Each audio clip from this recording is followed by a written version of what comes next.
There's something about sipping good whiskey in the cold that makes your mind sharper, clears the noise, makes the silence feel like a decision instead of an accident.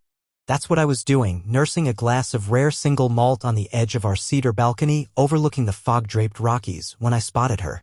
Callista. She stood by the fire pit backlit by soft string lights, laughing into her phone like she hadn't done in years.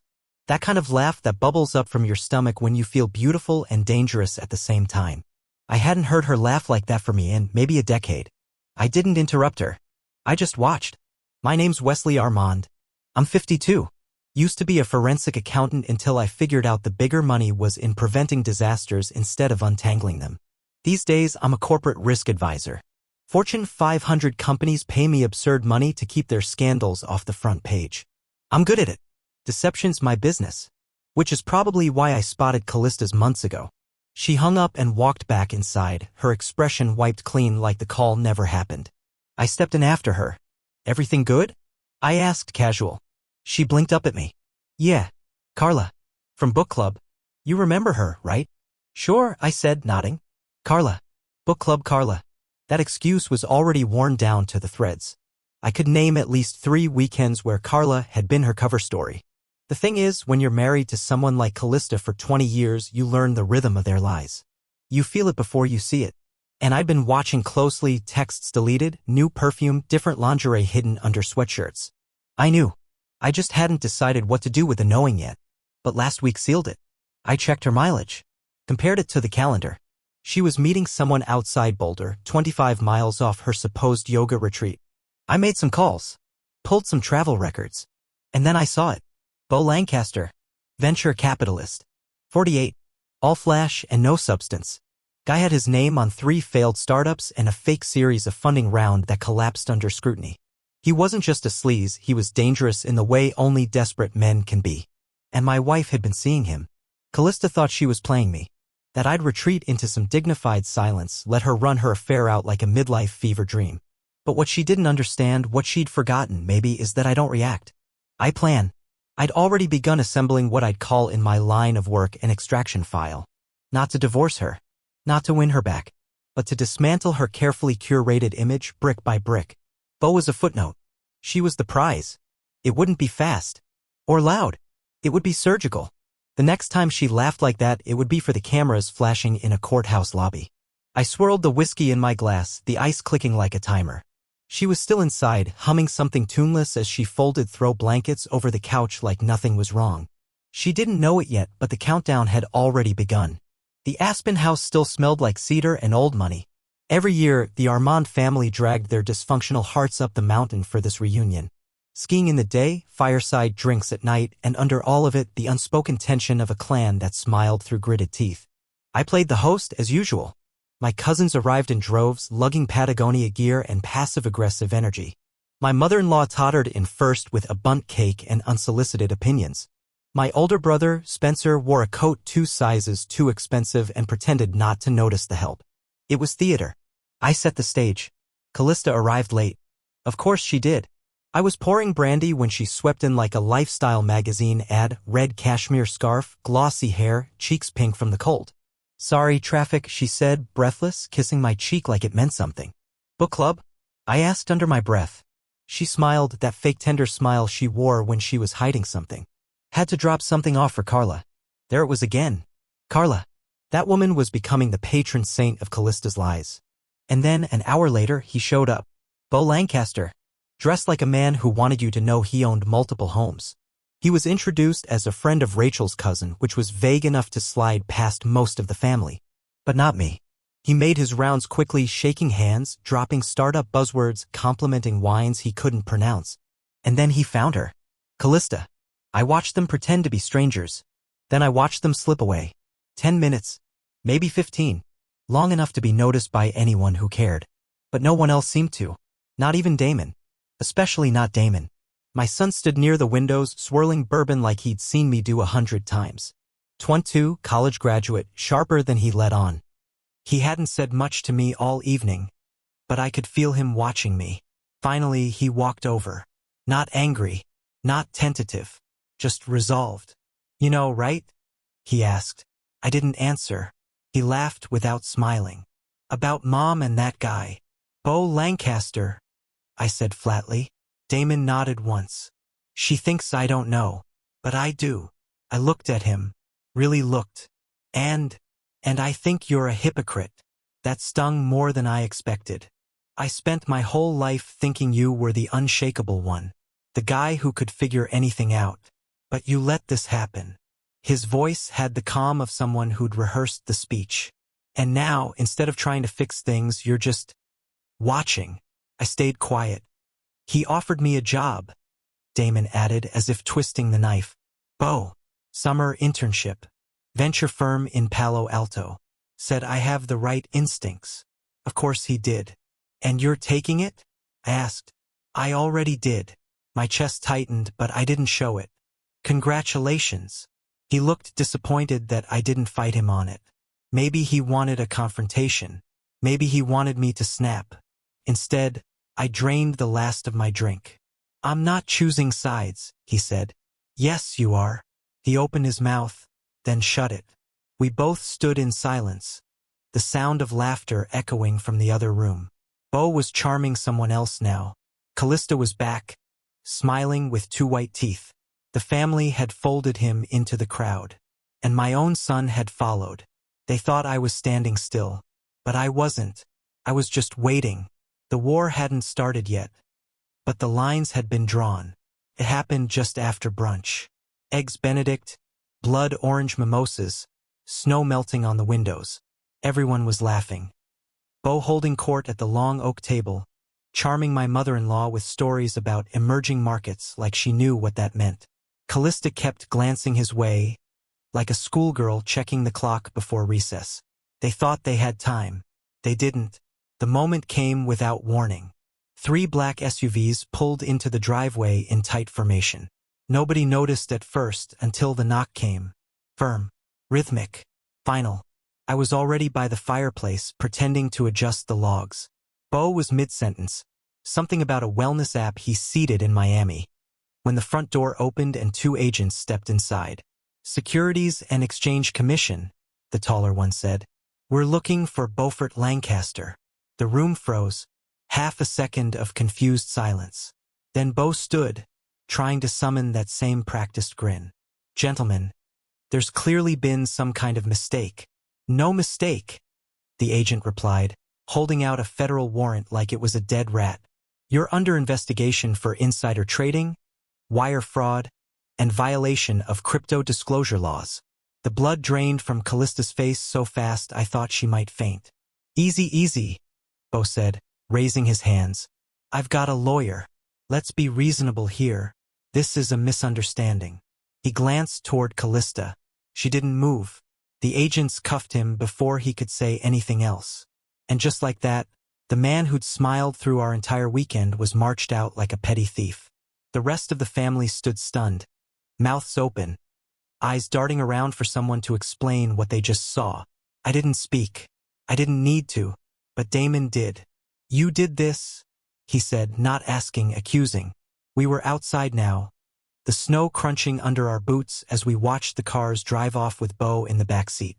His voice cracked, not with fear, but rage. This was you, wasn't it? I turned to face him.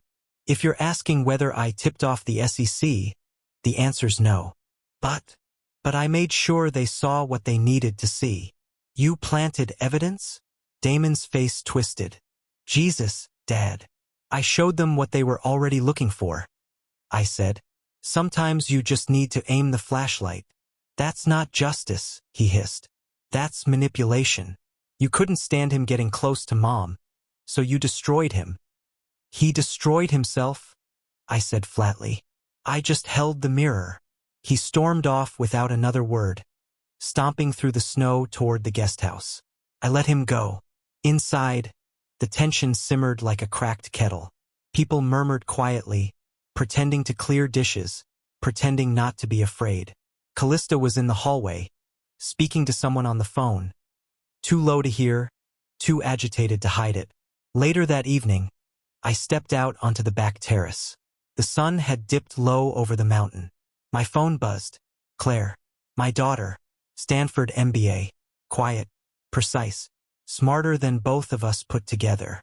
A single text. Phase 1. Complete. I stared at it for a moment. No emoji. No flourish. Just confirmation.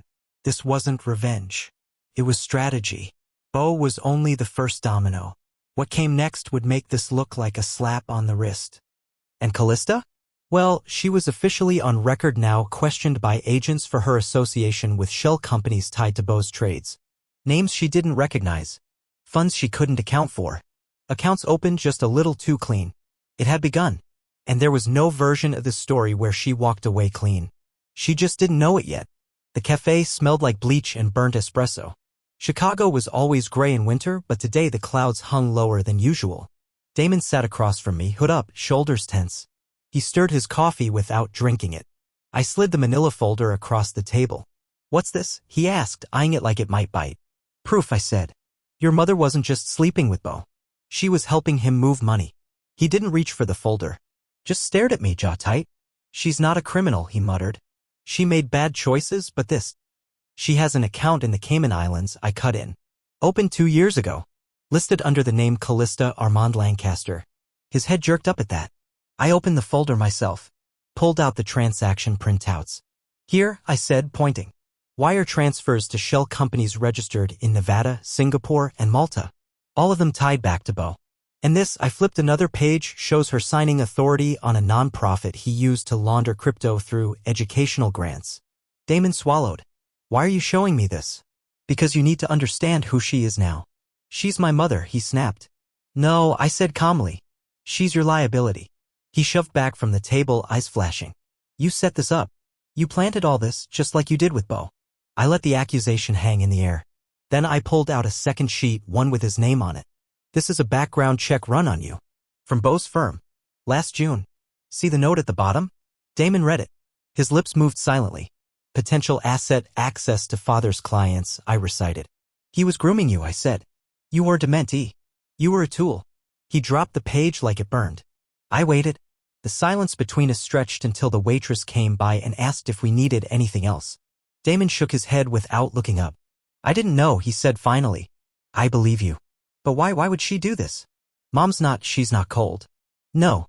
She's strategic. Damon leaned forward, elbows on the table like he needed to anchor himself. How long have you known? Long enough. He rubbed his hands over his face. And Claire? I smiled faintly. She's in deeper than you think. We've been tracking offshore flows since Bo's second startup failed. Turns out he was targeting companies that applied for federal contracts, data firms, medical logistics, even clean energy subsidies. You think Mom was in on that? She wasn't just in on it. She was helping him pick the targets. He sat back slowly, the weight of it sinking in. Outside, people passed by in coats and scarves, oblivious to the quiet devastation unraveling between a father and son at a sticky cafe table. I don't know if I can believe this, Damon said finally. I didn't push. I'm not asking you to believe it, I said, standing. I'm asking you to read it. Then decide who you want to be. I left the folder on the table. And I left him sitting there, watching me go. The meeting took place in a quiet office tucked above a ramen shop in Tokyo's Minato ward. Polished wood, minimalist chairs, a bamboo water fountain trickling in the corner. A perfect place for conversations no one wanted traced. Across from me sat Kenji Mori, a compliance officer for one of Japan's oldest private banks. Next to him, a soft-spoken man in a gray suit, Interpol liaison, name irrelevant, voice calm as snow. This name appears on 2 acquisition ledgers, Kenji said, sliding a tablet across the table. One listed as a curator of record. The other as an overseas acquisitions agent. I glanced at the screen. Claire Armand, operating under the alias Catherine Bell. She's been quietly redirecting funds from shell nonprofits to art holdings in Prague and Toronto, the Interpol man said. We traced the pattern to a sequence used in laundering classic rents via art valuation inflation. Claire's work as a museum acquisitions advisor had given her access to records most people wouldn't think twice about. But Claire wasn't most people. She used dual pricing structures on imported pieces, Kenji continued. Purchased for $20,000, insured for $2 million. Classic move. I nodded. We have the authentication certificates? We do, he said. And the appraiser's address in Zurich. Your daughter's good. She's mine, I said dryly. Of course she's good. They both chuckled. But the tone shifted when Kenji leaned forward. Your wife was the gatekeeper, he said. She wasn't just moving money. She was approving the art itself. She signed off on every inflated acquisition. The paperwork goes back 6 years. That was the piece we needed. That was the link to prove Callista wasn't just Beau's mistress or a clueless investor. She was the architect of her own shadow empire. I thanked them both, then stood. Phase 2 had begun. Meanwhile, across the Atlantic, my son Damon was walking straight into a trap. He didn't know it. But I did. Security footage later showed him walking into the Turkish consulate in New York. Jacket zipped high, face pale. He told the receptionist he wanted to speak to someone about internal fraud related to federal contractors. He thought he was doing the right thing. Instead, he became a pawn. The Turks flagged the inquiry immediately, suspecting American industrial espionage. By nightfall, my phone buzzed with a warning from a contact inside Homeland Security. My son was being looked at as a potential whistleblower tied to confidential defense tech portfolios. He had no idea what he just triggered. I watched the clip of him exiting the building. Hands in his pockets, jaw clenched like a man walking into war. I called Claire. He's in play, I said. Then we trigger Echo, she replied. Protocol Echo had been our contingency. A planned cascade of financial disclosures, deliberate surgical leaks to global watchdog agencies. But once launched, there was no stopping it. Names, transactions, holdings, all connected to Callista and Beau. All time-stamped. All sourced to real accounts now under international review. You're sure? Claire asked. He made the first move, I said. Now we make the last. That night, the first leak went out, an anonymous drop to the EU's Financial Crimes Unit, followed by a second to the Office of Foreign Assets Control. By morning, at least 3 countries would be reviewing art holdings with fraudulent tax shelters. Beau's name appeared in 2 of them. Callista's in 4. My wife's empire was cracking under its own weight. And my son, my misguided, heartbroken son, was about to realize the truth. He hadn't exposed his father. He had exposed the woman who taught him how to lie. The question now wasn't whether they'd fall. It was how hard. Damon thought he was coming to meet Claire for coffee. The location was neutral, a decommissioned tech warehouse in Brooklyn, now used as a private R&D space for one of my lesser-known clients. Clean lines, white walls, echoing hallways. Cameras everywhere. He stepped inside slowly, unsure. Claire stood near a projection screen, dressed in gray slacks and a crisp black blouse, expression unreadable. A laptop glowed in front of her. 2 of our analysts stood off to the side, silent, eyes alert. Why here? Damon asked, looking around. You said you wanted to talk. Claire nodded toward the screen. I do. But you need to see something first. She tapped a key.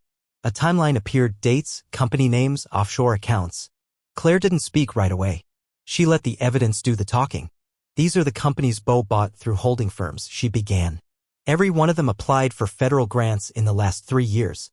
He wasn't investing. He was harvesting government funding data, then shorting competitors before announcements dropped. Damon squinted at the screen, arms crossed. So? That's sketchy, buddy. Not just sketchy. Illegal. Claire brought up another slide, one that showed Callista's name on a series of approval memos from a Luxembourg-based firm. A firm we now knew was tied to shell entities used to distribute the stolen grant data. Your mother wasn't just watching this happen, Claire said. She was co-signing documents that enabled it. Damon stepped back. No. No way. She's not, she wouldn't. She did, Claire cut in, tone soft but firm. She's been helping him launder money since you were a sophomore in college. She used fake donor accounts through an arts fund in Lisbon. I traced the wire patterns myself. He shook his head like a man trying to wake up from a bad dream. And you? He asked. What, you've been following her this whole time? I've been protecting us, Claire replied. You just didn't know it. He looked from her to the data again, then to the analysts in the back. Why show me this? Because, she said, stepping closer, you were being used. She pulled up one more screen. It was a message log. Private chats between Beau and one of his offshore handlers. The boy will be RN. That's what he called you, she said. The boy. Damon said nothing. His lips parted slightly like he wanted to speak but couldn't figure out what to say. Then Claire walked to the laptop, clicked one final file, a video. A split screen of Beau filmed from a private holding suite in Geneva. His hands trembled, jaw clenching involuntarily. His voice slurred as he tried to speak to his lawyer. What's wrong with him? Damon asked, stunned. Neurological tremors, Claire said. Side effect of a synthetic compound he helped smuggle 5 years ago. He got exposed to it through a failed trial in Istanbul. Irony's a hell of a thing. And then we cut to Callista. A separate room, sterile and bright. She sat across from me. Posture perfect, face impassive. I had the video of Bo looping silently on a screen behind me. "You give us your full network," I told her. "Everyone involved, every account, every safe house. And in return, your son walks away from this untouched." She didn't blink. "You'd use him like that?" "You already did," I replied. "I won't betray Bo," she said. I looked at the screen behind me. Bo's left hand twitched uncontrollably. His right eye sagged. "He has weeks," I said quietly. "Maybe months. That's the man you're protecting." Callista's breath caught. Her mouth opened slightly, and for the first time I saw fear. Real fear. Motherly fear. Not for herself, but for the son she'd almost sacrificed. She leaned forward, voice brittle. "What happens if I cooperate?" I didn't smile. I didn't need to, because in that moment she already had. It started at 6:14 a.m. sharp, Tokyo time. A cascade of financial freezes triggered across 6 countries in synchronized fashion. Callista's name lit up on watch lists in Zurich, Dubai, and Sao Paulo. By noon in New York, her accounts were inaccessible. By 3 p.m., 3 of her holding companies were under federal audit. Her entire world, neatly stacked and globally concealed, was now locked behind blinking red flags and federal seals. Claire ran point from a secure operations node in Lisbon. Her voice, calm and clipped, came through the encrypted call. "Assets neutralized. We've seized everything with her signature." That included a brownstone in Boston registered under a restoration trust, a boutique vineyard in southern France purchased under a defunct wellness fund, and a safety deposit box in Geneva containing antique jewelry and a USB drive with client codes from one of Bo's failed ventures. Claire's voice didn't waver. There's nothing left for her to run to.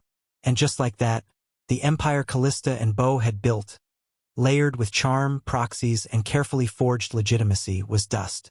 The next domino fell faster than expected. Damon came to me. He arrived at my office in Portland unannounced. Worn hoodie, tired eyes, a kind of weight I hadn't seen on him since he was a kid. But this time it wasn't youthful angst. It was resolve. "I want to make a statement," he said. "You're sure?" "She used me," he said flatly. "So did he." And so, Damon Armand gave a full deposition. He outlined how Bo had offered him a mentorship but pressured him for confidential business intel. How Callista would debrief him after phone calls, subtly steering him toward specific topics with clients and startup contacts. "She said it was harmless," Damon told investigators. "She said I was helping her understand my father's world." He paused. "But she was building her own." His testimony made the case bulletproof. Bo, now facing both US and EU charges, tried to flip. He offered regulators names, claimed he could expose the entire high-net-worth laundering club. But we had anticipated that move. Claire leaked a redacted set of internal emails to financial watchdogs 2 hours before Bo's attorneys filed their motion to cooperate. Too late. His testimony was ruled unreliable due to health concerns and existing evidence. He'd lost all leverage. Callista made one last move. We knew she wouldn't go quietly. Her network may have crumbled, but she had backup plans layered in shadow. And one of them was escape. She used a forged Canadian ID to board a private luxury rail line from Albany to a remote estate in Vermont, part of a retreat series for art collectors. What she didn't know was that Claire had forged the documents herself. The estate, a sting location. The train car was intercepted just outside Montpelier. Agents boarded, quiet and firm. "Callista Armand Lancaster," one said. "You're under arrest for conspiracy to commit international wire fraud, money laundering, and identity misrepresentation." She didn't speak. She just stared out the window as the mountains blurred past. She had once believed she was too elegant to fall, too calculated to be caught. But in the end, there were no grand speeches, no begging, only silence. The silence of a woman who realized her kingdom had collapsed, and her family had handed her the shovel. The courtroom was clinical like most federal spaces. Pale walls, recessed lighting, no hint of the lives being unraveled inside. Callista entered in the same orange jumpsuit worn by every other inmate in the facility. But she still held herself like she was wearing Chanel. Back straight, chin high, cold, proud silence. She didn't look at me. She didn't look at Damon either. He sat 2 rows behind me, hands clasped tightly in his lap. Claire wasn't there, her part was long done. Now it was up to the system to finish the job.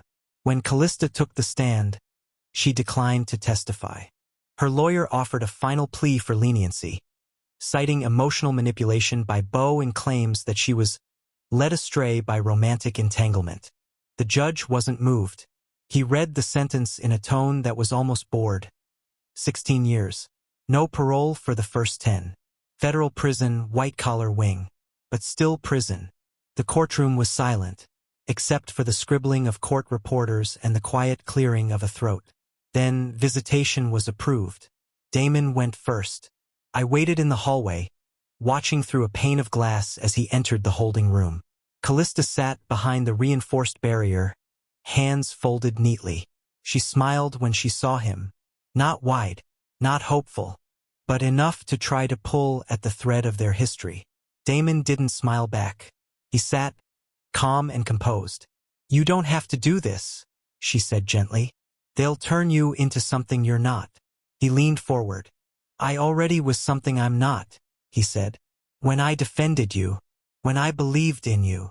Callista blinked. "I'm still your mother." "No," he said. "You're a woman I used to think would protect me.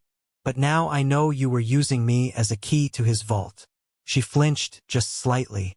"I'm testifying," Damon said flatly. "Against you. Against everything." "Damon, please." But he stood before she could finish.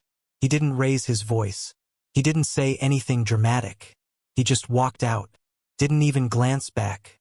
And that silence, that final absence of recognition, cut deeper than any courtroom sentence could. Outside, Claire's message buzzed my phone. Final asset report submitted.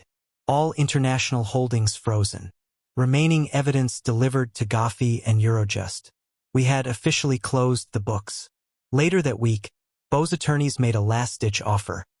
Immunity in exchange for international contacts and digital wallet credentials.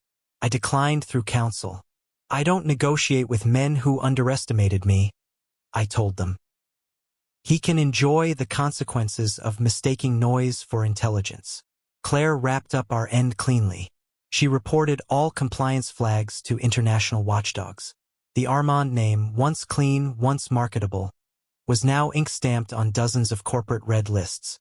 The fallout was complete. There were no victory toasts, no celebrations, just the final clicks of a machine finishing its cycle. Callista sat in a cell. Beau faced trial in 3 countries. And our family, the part worth saving, had survived. But barely. The Oregon coast doesn't apologize for its solitude. It just offers it quietly. Cold wind, gray waves, the kind of stillness that makes you feel like the last man alive. That's why I came here. That's why I brought Damon. We sat on the deck of a small cedar villa overlooking a jagged bluff, steaming mugs of coffee in hand. No one had spoken in a while, but the silence between us wasn't sharp anymore. It was something softer, something earned. "I thought I'd feel more, something," Damon finally said, watching the waves roll in. Relieved, vindicated. "I don't know. You feel numb," I said. "That's the first stage after clarity." He nodded slowly. "You were right. About everything." "I wasn't looking for validation," I replied. "Just the truth." He gave a small smile. "Tired, but real." "I still think about her," he said. "Sometimes I catch myself wondering if she meant any of it. The way she used to read to me as a kid. The way she used to say I reminded her of you." "She did mean it," I said. "At the time." "So what changed?" "She started believing she deserved more than what love alone could give her." The wind picked up. Damon pulled his hoodie tighter. "Claire called earlier," he said. "She's back in Zurich. Working again. Something light," she said. "Advisory work. Low-level intel." "She always knew how to vanish when the work was done," I said. "Takes after her mother in that way. But the difference is, Claire comes back. He laughed short and sharp. She said to tell you she doesn't miss the spreadsheets. She's lying. Another silence. But this one felt like breath, not weight. We both looked out to the water. A sailboat floated on the edge of the horizon. From this distance, it looked still. But we knew better. The next morning, the news broke.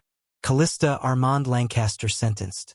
Beau Lancaster receives life without parole for financial crimes and aggravated conspiracy. No headlines screamed. No footage played on loop. Just quiet text at the bottom of a news ticker. White letters over a blue background. The kind of justice that doesn't beg for attention. Claire messaged again that night. One line. 2 lives collapsed. 2 lives protected. We call that a win. I stared at the message, then at Damon across the kitchen table. He was scrolling through headlines on his phone, nodding slightly, like a man finally seeing the map of where he'd been.